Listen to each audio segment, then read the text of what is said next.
আব্বা, ওই পাড়ার বন্ধুরা ফোন কিনছে, আমার ফোন কিনে দাও। এই মুহূর্তে আমার ফোন কিনে দেওয়া সম্ভব না। অত শত তো বুঝি না, আমার ফোন কেনার দরকার, ফোন কিনে দাও। চুপ করতে এই মুহূর্তে ফোন কেনা সম্ভব না, 10 তারিখে কিস্তি রয়েছে। কিস্তি মিস্তি তো দেওয়ার টাইম না, আমার ফোন কিনা দেখি, ফোন কিনে দাও। অত বেশি কথা বলছি, আমি তো ফোন কিনে দেবো দাদা। তুমি দেড় বেলা থেকে বাবা হয়ে যাও। আমি ফোন কিনে দেবো না, তোর মতো সাল আমার দরকার নেই। যা তোমার মতন বাপের দরকার নাই, দিলাম আমি। দাম হরে ফোন কিনে দিকা হে।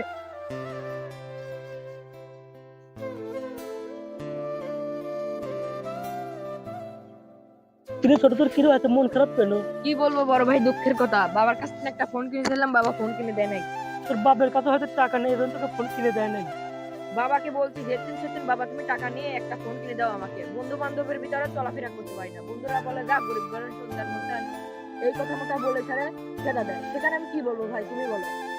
তোর বন্ধুর হয়তো বড় লোক, তোর বন্ধুর বাপের হচ্ছে টাকা পয়সার অভাব নাই, তোর যখন যা মন চায় তখন তাই করতে পারে। কিন্তু তুই তো তা না, তোর বাবা তো রিক্সা চালিয়ে একদিনে যে টাকা ইনকাম করে তোর পরিবারের পিছনে সেই টাকা খরচ করে দেয়। এই পরিস্থিতিতে তুই কিভাবে তুই তোর বাপের কাছ থেকে ফোন কিনে চাই? ভাই আমার ভুল হয়ে গেছে, আমার বাবার কাছে যাই, আমি আপনাকে। আচ্ছা ছোট যা। আচ্ছা বড় ভাই, ভালো থাকেন, যাই। আচ্ছা যা।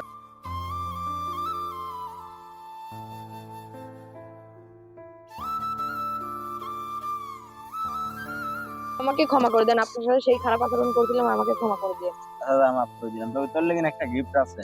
কি বাবা, গিফট? নে। ও বাবা,